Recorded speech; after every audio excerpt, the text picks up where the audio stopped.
Good evening, this is BelGeode and we are back with some more X-Plane 11 in virtual reality. Howdy folks, and we are back here in X-Plane 11. Now tonight, I'm going to do something completely different from anything I've ever done in the series. Not only do we have a brand new airport that I'm going to be showing off, you may be looking at the picture right now for Quatam River Airport located in British Columbia, Canada. This airport is put out by Prop Strike Studio and should be available by the time you're watching this. But, as an extra special treat, I've actually asked both developers, Luciano and Karl, aka Happy Camper, to allow me to do an interview of them. So not only are they going to show me around the scenery, but they're also going to talk about how they came up with this scenery and all the various challenges and joys, if you will, when it comes to putting together something like this for those of us who enjoy bush flying and helicopter flying out in the middle of nowhere. So, our helicopter for tonight is going to be the brand new VSkyLabs Cabri, which is also available. The links to everything, of course, will be in the video description below. But for now, we're going to pick up right at the airport, which is number 1 on the map. And we're going to talk a little bit to Karl and Luciano before we go flying around. Alrighty folks, strap yourselves in and get ready to take in some of the beautiful sights of backwoods British Columbia. That is too cool. Alright, but before we go flying or anything like that, tell me a little bit about this area. Why this area? Why did you choose this area to work on?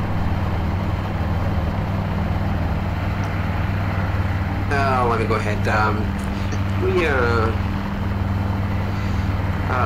When Karl and I got together virtually, we started looking for areas that weren't so populated, and it was like and interesting in terms of geography, right? and landscape, and Karl had already looked at this airport, and he said, look, I've looked at this airport a while back, and I think this could be interesting for us to try. We started we picked this because it was a small airport to try as a test to even see if we could work together, because as you know, we're in 2 different parts of the globe. So right. So wait, for the viewers at home who are not that familiar with prop strike simulations, how about we take it to the beginning? Let's do a quick introduction and where you are in the world. Sounds good. My name's Karl, and I'm from Denmark, where I live and work. Alrighty. Awesome, yeah. Yeah, I'm Luciano. I'm in Vancouver, Canada. Ah, okay. So now it starts to make a little bit more sense. That's the connection to this area of the world that we were talking about. Indeed. Okay. But you'll be surprised, yeah. Karl actually had been flying helicopters in this landscape in real life, and I have not. Yeah, so I was over last summer and went for a flight at BC Helicopters, and I flew in some terrain that looks very much like this, just north of Abbotsford. Okay, yeah, now it's all starting to make sense. Now, this isn't, of course, the first time that we've seen any kind of prop strike work. We did have the free scenery that you guys put out a couple months now. Yep. Macmel Fisheries, which of course took the entire helicopter community by storm. Everybody was snapping this thing up, and next thing you know, there's like 500 YouTube videos out there. So compared with that, you know, what lessons did you learn from that scenery that you've incorporated into this payware one? Well, I think it was almost the other way around, because we worked on Quatam River Airport for quite a few months before we even started thinking about doing Macmel Fisheries. But we needed a scenery to put up on our store and make sure everything was working right. So I looked at an airport I had done previously. I'd done a small freeware about a year before that. Yes, and we thought it was a test run. Yeah, it was a test run. We had no idea how to make the website go and how the download would work. So we said, why don't we give something free so we can have people testing the new our technique for the ground textures and everything that we basically used here, we just used and adapted to Macmo. So when people were downloading the sceneries for free, they were testing if the system for the store worked, and they were testing if the new techniques that new for us, that we were applying to this airport would actually work. And people were happy with that, and so we just moved forward. Nice. So you actually use this all as guinea pigs, basically. Pretty much. Hey, you know what? I am not complaining because the price was right and the scenery was awesome. And I still have yet to do a video on that, but that's probably going to be coming sometime in the very near future. Maybe I'll do a run from there to here. Speaking of which, just how far apart are those two areas? What are they? They're like maybe 60 to 70 nautical miles away from each other. I think there's, yeah, I think so. I think Okay. something about that. So it's a little bit of a flight. But yeah. Okay, It's so very- we're either going to want like a fast helicopter or something GA related. Preferably not an FA-18 Hornet, I'm imagining. I mean, I don't think we could so. fly here, but landing here would be pain. Yeah, well, I don't know. Maybe if you string like some cables across the back end of that runway, yeah, it might be able to work. All right, Yeah. but speaking of which, as far as this airport goes, from my understanding, and this is literally the first time that I'm seeing this scenery. Thank you guys for giving me the review copy of it. You're Absolutely. welcome. But it's my understanding this is not the only place in this scenery that we can explore. There's other areas that we can actually take a look at. Yeah. Carl? So one of our main focuses was wanting to make a scenery that was very useful for the user. So we didn't want to just make an airport that you could do circuits at. We wanted to give opportunities for missions and branching out and doing more things. So we've created quite a few, for example, helipads around here, which are almost entirely fictional, but made in a way that is very realistic and something you would see in this area. And we've also got smaller bush airstrips and small like gravel bars by the rivers that you can land on. So lots of stuff to do. So it's pretty Yeah, much we something took it for apart. everyone then. You're not only Yeah, catering to the helicopter community, but also the bush pilots and the GAs. Absolutely. That's right. Yeah, we had to implement a little bit of a game level design to make the region more interesting than it actually is in real life in terms of things to do. So I think Karl, he was responsible for a lot of things to put, and then I would create the element for him, and he would go and he would place in the critical areas, especially for him having more experience in helicopters. We'll take you there, man. It's cool. That is awesome. All right, well, we're going to probably just take a quick fly around and check the area out. But before we do that, one of the things that I wanted to call attention to is the fact that it was raining earlier, and we actually still have wet spots on this runway. Whose idea was this? Well, it wasn't even that long ago. I think only a couple of weeks ago. We talked about it, me and Luciano, and he instantly got working on making the textures for it, and I got working on making the actual dynamics work. So yeah, it just kind of came along. And this is very interesting because the dynamic of work is like, it's almost like we're a 24/7 company, because I finish my work at night and go to bed. Karl wakes up on the other side of the world, starts working on it. So when I wake up, I already see what he's just done. So he goes like, what if we do this things in Substance Designer and try to put us wet spots without work? And I do it, and the next morning I wake up and it's red. Nice, nice. That is certainly efficient. Yeah, I'm looking around, and it's like there's so many things that I've seen in this scenery, just in this portion of the scenery, that I really haven't seen in other comparable sceneries. For example, like BelGeode. And let's face it, BelGeode was pretty much like the litmus test for the entire area. That was the scenery that everyone was going to.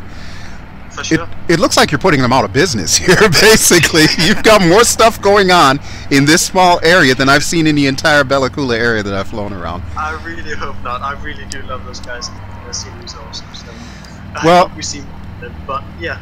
I know they do have one thing still, that is the winter textures. Now, is that something that you all are going to be delving into at some point? We would love to. We've talked about it, and I think right now we're not going to include it on launch, obviously. But it's you know, it's a matter of how much your users are going to use it, because right now we don't have an official support from Laminar Research. Exactly, yeah. So that makes sense, yeah. ways of doing it, and we want to make sure that we have an efficient way of the user actually using it, so it doesn't just become a gimmick that you load up once a year and don't really use. Yeah, that makes a lot of sense. Yeah. Once it's defined, we can jump on it. Because if you look at our ground textures, for example, they're hand painted basically, right? So we create tiles and I keep painting them together, and then we break them up and we drop it in there. So once we can guarantee there's going to be snow around the airport, I can go and paint by hand snow on the ground, and that'd be pretty awesome. Yeah, that would. I mean, honestly, I think a lot of it is going to come down to what Laminar decides to do, and if they ever decide to do anything, I just get the feeling that a lot of it is going to come down to the developers as well, to just be creative. Yeah, I think right now our attitude is definitely, if Laminar Research was to, give some efficient way for the developer to include it natively, we would 100% do it, right away. But we have to explore the options of what plugins we could use, or if we would have to create something ourselves. Yeah. Now, does this actually utilize any plugins for the scenery? We do have a few plugins in the scenery. So we've got one custom one which adds random runway obstructions. Because one of the dangers and interesting aspects of flying the backcountry is you never know how the airport is going to look when you arrive there. Oh, so yeah. Yeah, you might get there and it's been a bit stormy, so a tree has fallen across the runway, or maybe some guy in a crazy yellow excavator is driving up and down the runway. So we're not talking about deer and birds like the typical X-plane scenery is prone to getting. Possibly custom animals in the future. Okay. Okay. Well, you have me intrigued at the whole tree crossing the runway thing. I could see myself coming in here in a GA and still trying to land on that. But then I'm used to landing on aircraft carriers too, so. Exactly. We have placed them and made it possible, so you can land here and you can taxi around them, but you might have to really get hard on the brakes to stop it from. Now, I understand the fact that it's random, though, but is there a way to make it deliberate? No, not really. We wanted to really make it, different for each user. If you do have a plugin like the data ref plugin, you could trigger it manually if you find the data ref. But other than that, it is just shows up when you come back to the airport after a flight. I think I like that. I think I like the random a little bit more. Yeah, we spent some time tweaking the frequency of how often you would have elements on the runway, and then I think we tuned for like a pretty good frequency. So it's not every single time you come there's a tree, but then you just be comfortable enough being like, okay, there's not going to be a tree there, and of course there's one. And you have to plan your landing accordingly, and I think that makes it makes what the simulator is supposed to do for you, to train you into these kinds of situations and improvise. Yeah, for sure. We wanted to kind of make the user forget that it's even a feature, and then when he least expects it, boom, there's a tree laying across the field. That's probably one of the most unique things that I've ever heard for any scenery development. So that in and of itself is probably worth the price of admission. You never know what you're going to get when you come in here, so that is awesome. All right, but I am really chomping at the bit to see the rest of this area. So if you don't mind, Karl, since I know you're in a helicopter just opposite me, if you could take me on a short tour, and either of you just kind of tell me, some of the best aspects or some of the more horrendous aspects of making that portion of the scenery. And I'll try to see if I can stay in formation with you here. So. Sounds good. I think we're going to take off to the east here, because we do have some interesting parts around the belly. At least we've got no breeze, so that's always a good thing here. Absolutely. Yeah, so Drew, this is a logging operation, right? So the purpose for this to exist is to chop trees down. So as we're gonna go see here on our left side, we'll see that the clearings of the areas that they are working on, they're pretty visible, and they're very characteristic of this area in British Columbia.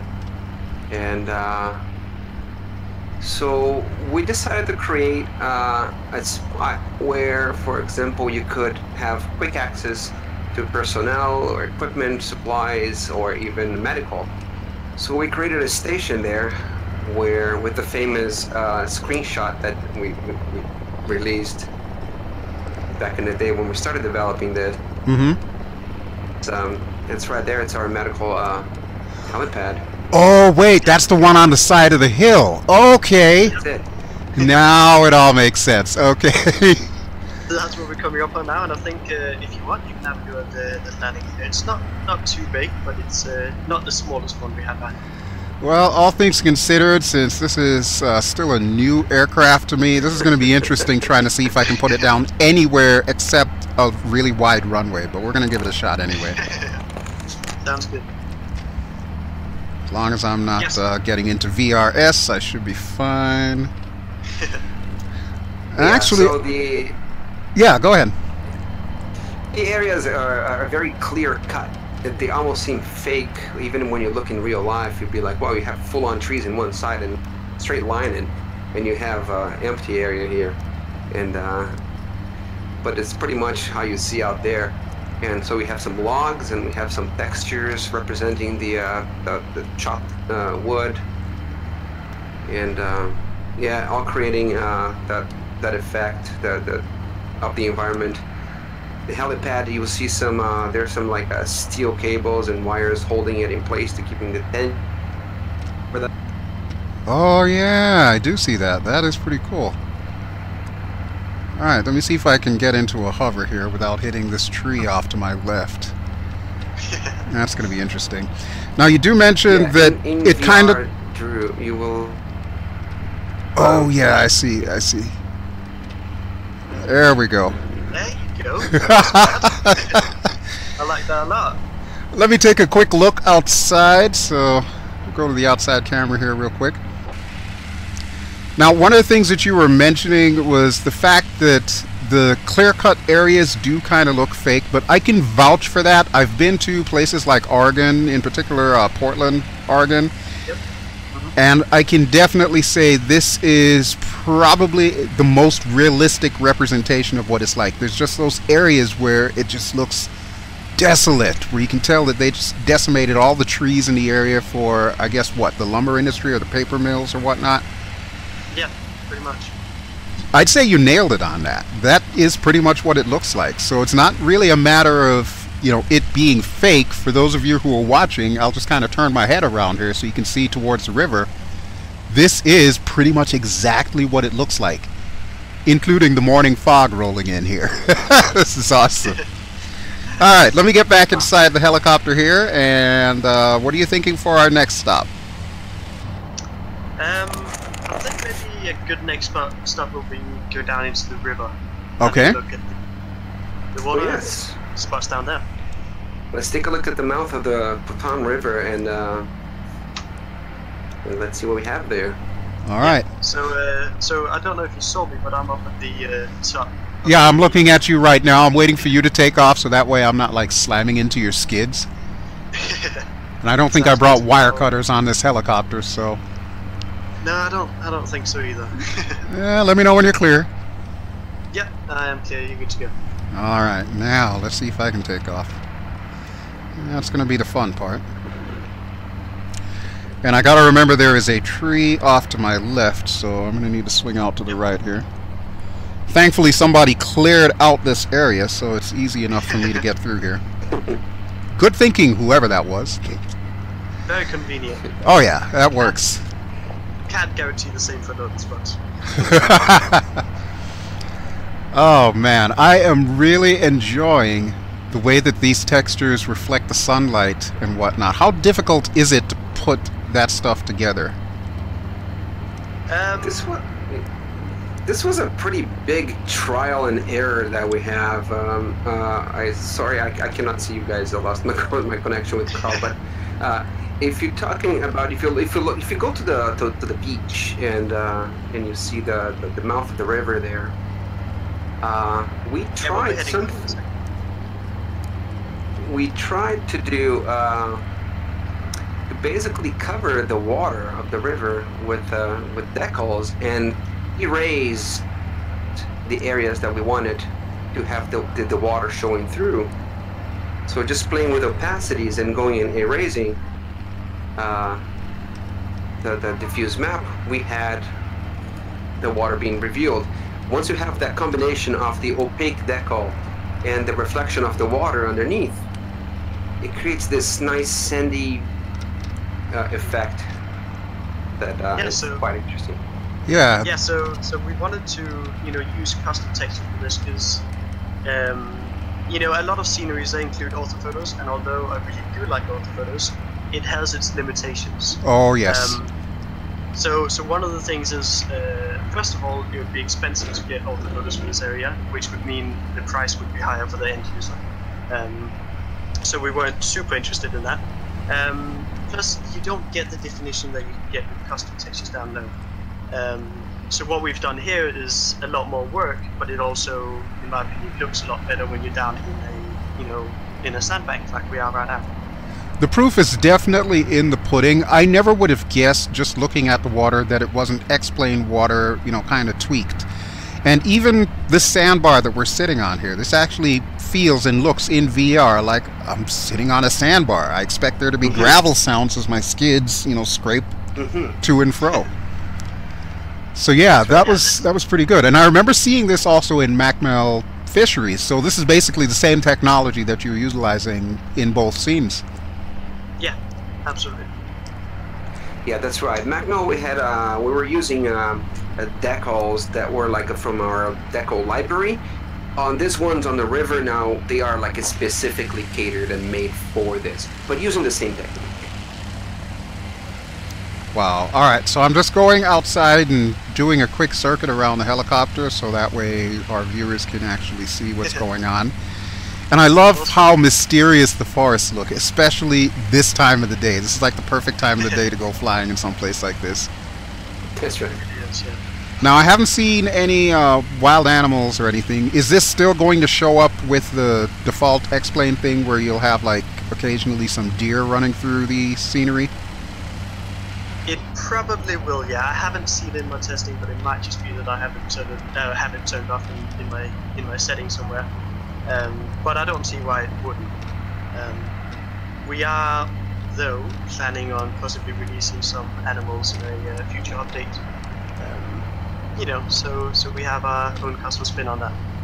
I think animals definitely would be a great thing, and of course, you know where I'm going to go here. I'm going to go directly to humans. I would love to see more humans as well. Yeah, the humans. For me, they can make or break a scenery. I've downloaded sceneries that are beautiful and have humans that look like the Terminator because shoulders are dislodged to the side, and the model of a human. It's such like the uncanny valley needs to be, carefully studied there, because you can be like, oh, it's like it's a beautiful tractor and the building and the trees, and then you have this thing that looks like, the Jetsons made. And, what was her name? Rosie? Rosie, yes. Yeah. You have Rosie, and you're like, oh, you just sent me all the way back to my chair, and I'm not there anymore. So, we're studying how to do humans, because we can either compromise FPS by having a heavy mesh for humans, or we can try to optimize. We're going to try to study some 3D scan techniques where you can get actual people and then optimize the mesh, but you have realistic textures. When people look grotesque, my vote is for not having them. I don't blame you. But, I really don't blame you. And I think there's a lot of area of opportunity for especially human type animations as well. Exactly. We want to do animations that are not like the person walking around, but doing like simple gestures, like somebody's reading a book, or rocking on a rocking chair, or sweeping the hanger. Simple things like that, repetitive movements that you would see when you look kind of from a distance, a person, and be like, okay, that guy's alive. He's chopping, you know, something, you know, yeah. Well, even further to that, I'm actually looking at this little campsite that you've got here, and I could actually see somebody just kind of poking the fire, or maybe putting a stick in there with maybe like a marshmallow or something. Exactly. Just sitting down, just rotating the hand a little bit so the marshmallows are roasting is exactly that. That kind of animation you could expect to see. Once we define in the art direction how humans are actually going to look like there. I can tell you what, though, if this is an example of what is to come, I would say you are on very solid footing, because I'm looking at these tents and they remind me exactly of the tents that I used to have when I was going camping. How long does it take to actually make assets like this? It's not complicated. If you see the majority of the assets for X-Plane sceneries, they're very simple shapes. The modeling part of it is just cubes extruded, right? And now a rectangle, or make a building, or make that helipad that we went on the side of the mountain. Those are stretched cubes, right? And then one day I was with my son at a playground, and I saw they had some long logs in a wood walkway. And I went with my cell phone and I snapped pictures of the entire walkway. People thought I was crazy. And then I created a sheet. Even before having my model, I created a sheet that was like, okay, this is walkway, this is going to be stairs, and this is going to be support beams. And then I created my models, and moved the UV maps to where I wanted it to land. And created that so it looks like it's a dock. It creates like, so now I have my universal woods that I use. So that takes me a day to develop something like that. Not mentioning going to the park and taking pictures, but like once you sit on the computer, it takes you like a day. It takes, yeah, to create an asset like that. And I imagine entertaining your own child probably comes into it as well. we never stop working, man. Oh yeah. That's the beautiful thing, because what you're doing here is more than just work. This is downright art. Yes. That's really the only way that I can describe it. And of course, I'm no stranger to flight simming. I've been doing this stuff since like 1987. I've never in my life seen the kind of detail, or more importantly, the kind of attention to detail that I'm seeing here. And I think that's the kind of stuff that really makes scenery designers stand out from the pack. This is one of them. So where are we headed now? We're heading closer to the river, I guess? Or is this a river, or is this a bay? I'm not too familiar with this area. Yeah, this is actually a bay out here. So, you know, Quatam Airport is right out to ocean water. But okay. We are quite a few miles from the actual sea, or open sea. Because it's like, you know, it's in a bunch of bays and arms and nooks and crannies. So flying from here and out to the sea is going to be a long flight, but it's still seawater. And I do notice that you've got like, I guess, what are those runoff areas where the groundwater eventually makes its way into the ocean water? Yeah, exactly. So this is the inlet for the actual river, and that's we wanted to capture that with hand-painted textures, because it's such a special, special kind of place. It's it wouldn't be easy to replicate, by just using repeatable textures or something like that. Well, we're all pretty much aware of X-Plane's default textures when it comes to shoreline, so I'm really glad that you chose this path instead of going that path. I see some little logs here in what I can only describe as a log corral. Is that correct? Yeah, pretty much. When the... Is that what they're called? Yeah, so essentially, you know, when they bring the ducks down and they need to get them out of here, they throw them in the water, and someone in the ship goes along and tows them away. Oh, wow. See, that's all fascinating about this area of the world, because I have no experience with any of this kind of stuff. I mean, I come from the tropics.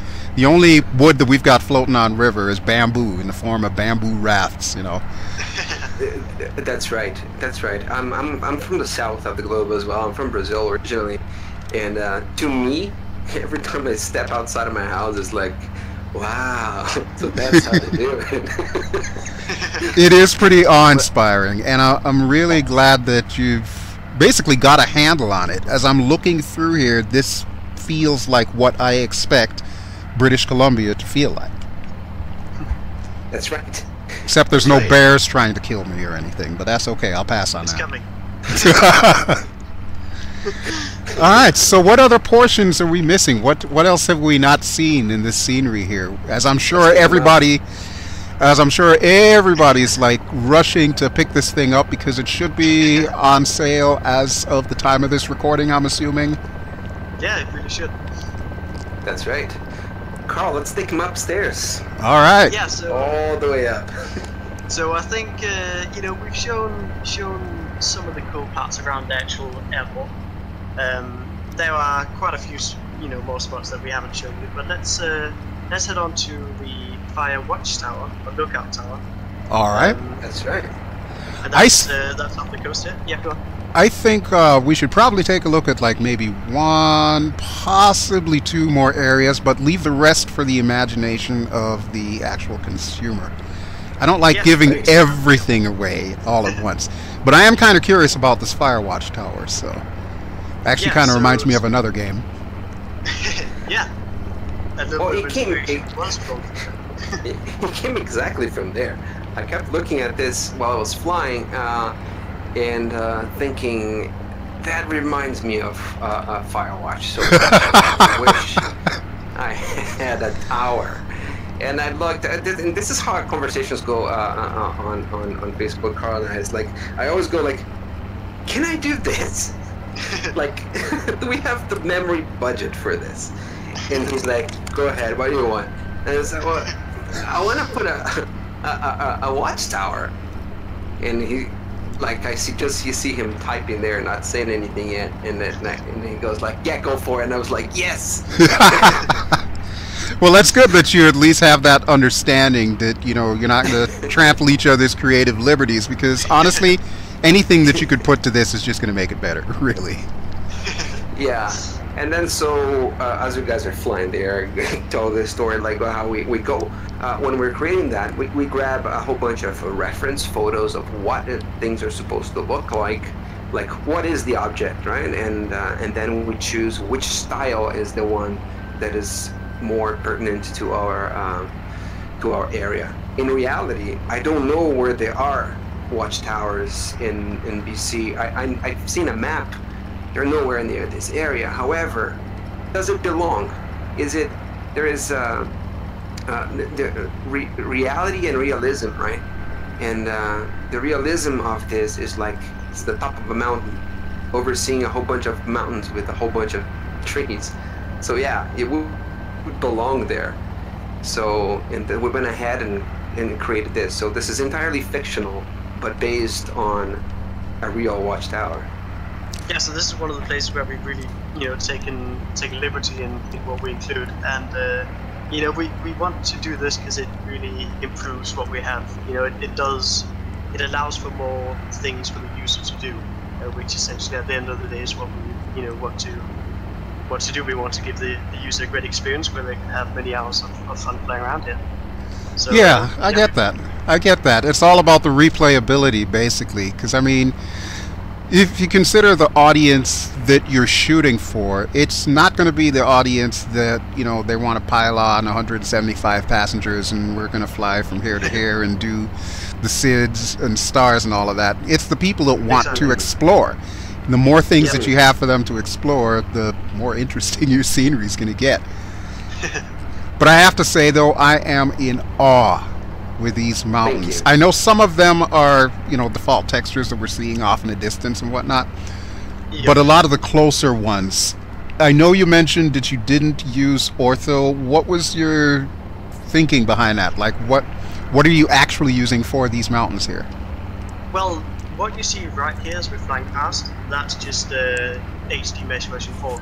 We've reached out to the guy who made HD Mesh version 4, and we asked if we could use his awesome textures and his awesome mesh for the base of our custom mesh, and he allowed it. And it really improves, because we are in a mountainous region, and if we just build the custom mesh that we've got on top of X-Plane's default mesh, it wouldn't do the region justice or the mountains justice. So having it built on HD mesh with more realistic placement of oxygen, and also a lot higher resolution on the mesh, just allows for, it looks better than default for sure.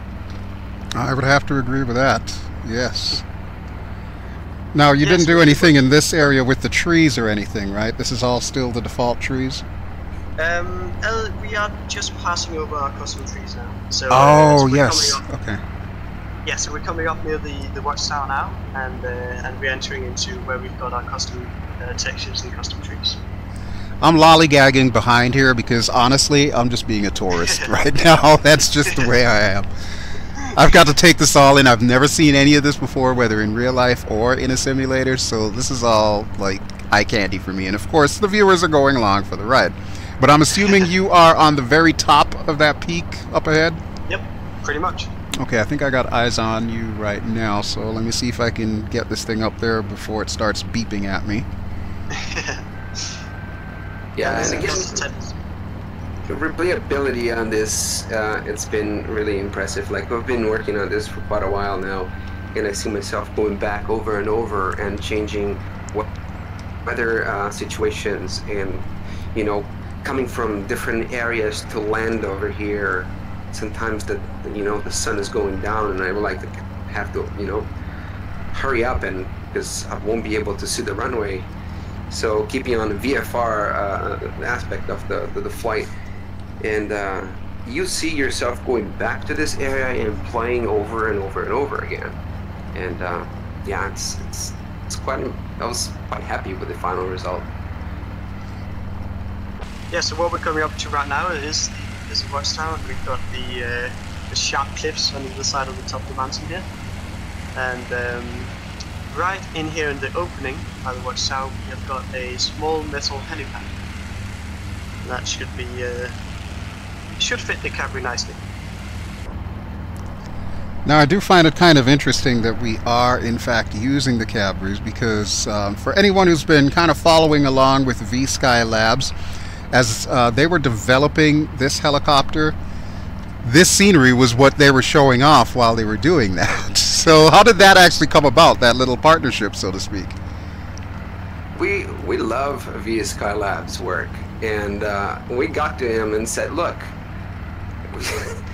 use our scenery because we love your stuff, and if you want to feature a new location, and Jetman Haas was like the nicest guy ever, and he's like, oh, here it is, all of our aircraft for you. He didn't know I had bought them already, but he gave it.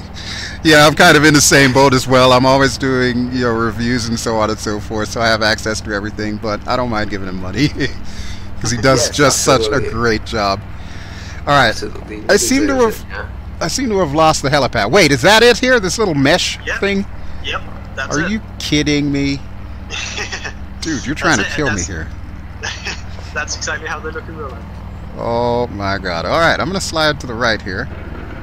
Holy crap. I think I made it. It was not the prettiest landing, but here we are, and if I look really closely, I think I can see the one lady from Firewatch that's so alone that she's willing to hit on a bear. Yeah. That is awesome. Alright, well, with everything that we've seen so far, what would you say has been each of your favorite aspect of the scenery that you've designed? Ooh, it's a good question. You only get to pick one.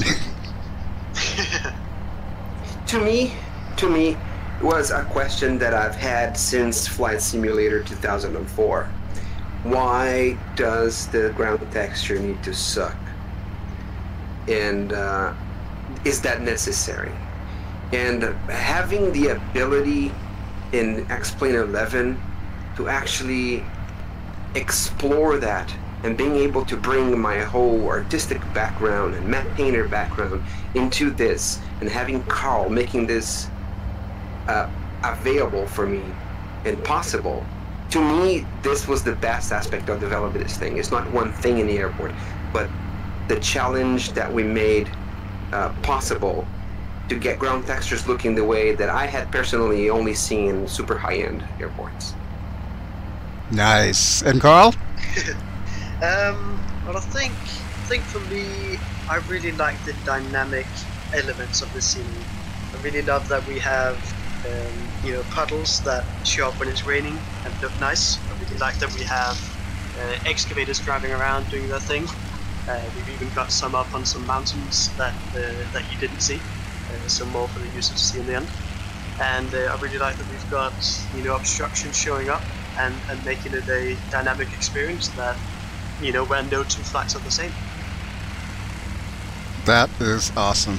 Well, I can definitely tell that you guys have poured your heart and your souls into this thing, and it really does show. It's like I said before, this is more than just work. This is definitely work of art. And I think that's probably the biggest selling point, if I could convey any kind of message to the viewers watching at home. Don't think of it as just another destination. Think of it as an experience. And that is what I really enjoy about it. Thanks a lot, man. That means a lot. Thanks a lot. It really does. Alright, well, with that having been said, we're going to bring our little interview to a close and our flight here. We're going to hang out here and see if maybe the watchman has any liquor up in that tower. I think I remember, delivering a few beers here. There we go. Okay, so we are set. We are camping out here for the rest of the day. So Luciano and Karl, I want to thank you both. Ladies and gentlemen, these are the two gentlemen that comprise Prop Strike Simulations, and their scenery should be available right now at the time of you watching this video. So be sure to check out Quatam River. What is the full name of it? Quatam River Scenery or Airport. Okay, we'll go with that. Alrighty, folks. Thank you so much for accompanying me on this little journey and telling me more about the scenery. You guys are awesome. Thanks so much for having us. Thank you very much. A couple of final notes about Prop Strike Studio and this scenery in particular. The picture that you're seeing right now, this happens to be the centerpiece of Quatam River Airport. It is a dilapidated old aircraft that if you look really closely, you will see it was disabled by a prop strike. A nice little touch there.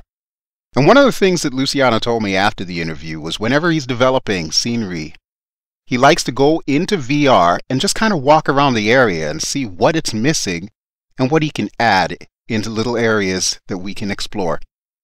And Karl was also telling me about a little homage that he put in there for Pilot Yellow. A little out-of-the-way area, just big enough for you to park a Cabri. It's stuff like that that really makes a scenery stand out. And I sincerely hope that you all will give this scenery a try, because in my opinion, it is very much worth it. That'll do it for me tonight, folks. Thank you as always for watching. This has been BelGeode.